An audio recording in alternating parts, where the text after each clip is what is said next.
know what's crazy? Every time I remember what I did at Ram 2 like from like 3 months ago, I literally cannot. And last week someone asked me for dinner on Monday. I had no idea. But same, I think cereal maybe, like, I don't know. First of all, why are you even eating cereal for dinner? And second, Indian, why are you even telling us this? Because it explains the mystery of the case of Heyman Lee. In Woodlawn, Maryland, a high school senior in Woodlawn High School named Heyman Lee went missing on January 13th, 1999. A few weeks later, in early February, her body was found in Brighton Lake Park.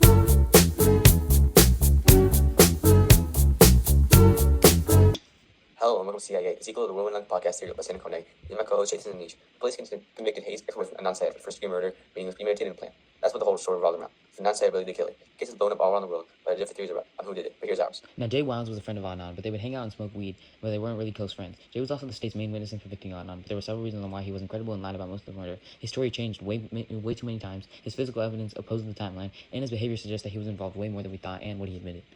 The main reason we think Jay killed Hayes is because of his jealousy towards Anand. I know that may seem like a stretch, but trust me, at the end, everything's gonna make sense. We're not Santa Koenig, but we'll try our best. But moving on, let's look at the first piece of evidence. Jay's inconsistent story just keep changing by really large margin.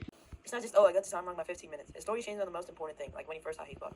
Right, in his first interview with the police, Jay picked up a knock from Emerson Avenue. That's where Trump happened. He first saw his body. And 2 weeks later, in the second interview, completely different location. Yeah, in the first interview, when he asked about where he saw his body for the first time, which was mentioned in episode 4 of Serial, Jay says, I went to pick him off at Edmondson Avenue at the Strip, and he popped the trunk open.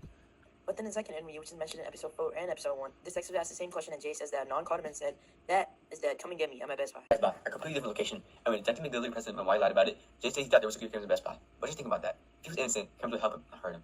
This story makes no sense. I'm pretty sure that Sarah says this in episode 4. She calls it nonsensical. Because if Jay really didn't help kill Hay, why would you care whether there were Best Buy and Best Buy had cameras? And on top of that, Jay completely dropped the Popsicle State Park story from his trial testimony. That's where Anand allegedly told Jay that he was going to kill Hay, right? Yeah, he described it in detail in both police interviews and removed it entirely at the trial. If you're telling the truth, your story does not change as much. Why would a normal, honest police officer or detective believe the story? Anyways, let's move on to evidence 2, and trust me, this one is wild. Moving on to evidence 3, another thing that got me was the Best Buy payphone. Jay said that Adnan called him from it, telling him to come and get him. The prosecution used this instead of supported the 36 phone call too. Now, Jay gave the police a map and location of the payphone, but in Serial, Sarah Koenig and her team spent a lot of time in episode 5 focusing on this payphone. The reason being that there was no payphone at the time at Best Buy, so they asked the manager and employees, and there were no record of a payphone ever being there. And later in episode 9, when interviewing a girl named Laura, who was at that Best Buy often doing some not so legal stuff, said there was never any phones at Best Buy. There were never any phones around Best Buy.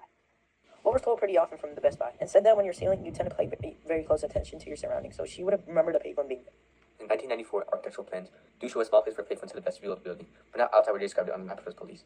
Well, it still isn't good enough to prove that Anand was there and called Jay. But the shocking point is that the only evidence that Anand called Jay from Best Buy with Hayes' body in the car is Jay's own words. Same Jay whose story changed 3 times now. Anyways, let's move on to the last piece of evidence. So when we went over crime junkies, which became our second piece of evidence that really started making me believe that Anand was not the killer. It has to do with Hayes' body, specifically something called avidity. When someone dies, the blood stops circulating and pulls in whatever part of the body is closest to the ground. Is this called gravity? In a way, yeah, but this is different. According to crime junkies, when the medical examiner looked at Hayes' body, Hay had full-face lividity on the front of her body. That purplish-red, blue color was present on her face, her chest, her stomach, and the front of her legs. From the way her blood pooled, we know for a fact that she was laying completely flat, face down for 8 to 10 hours after death. Jay said that she was curled up in the truck from like 2:30 to like 7. That isn't enough time for all the blood to even set, so her body couldn't have moved if she had fixed lividity in the front of her body, and she was curled up for only 5 hours. So that also means that Jay couldn't have buried her 7. So what could the body have been? He's obviously lying. Also, a guy named Chris, who was Jay's friend, said that Jay was very familiar with Lincoln Park and where the bodies would be dumped. In all honesty, it makes the most sense for him to hide the body because of his prior knowledge. You're right, and the lividity proves it too. Whoever killed Hay buried her much later than what Jay had testified to. After Seal came out in 2014, Jay gave his first ever public interview to a reporter named Natasha Fargus Cooper at the Intercept. At the interview, he changed everything again. In the interview, Jay said the trunk pop where he first saw his body did not happen at Edmonds Avenue, like he said in interview 1. Did not happen in Best Buy, like he said in interview 2. Not even Pasco State Park, or wherever he said at trial. Then where did he say it happened? His grandmother's house. Yo, shut up, you're making that up. I swear I'm not making it up. In the interview, Fargus Cooper asked about the story of the body changing. He said, I saw a body laying in front of my grandmother's house where I was living. I knew the cost in front of my house because I knew I went about my grandmother. His grandmother's house, a brand new location that never appeared once in any police interview or any trial testimony. And it gets worse. In the same interview, when he asked, did you go to Lincoln Park immediately after getting help? Yeah, talks about how Nunn let him return to his house 7 hours later, close to midnight in his own car with no tools, and asked him to get any shovels. Wait, close to midnight? That actually matches the evidence we talked about earlier. Hold on, guys, we're definitely on something.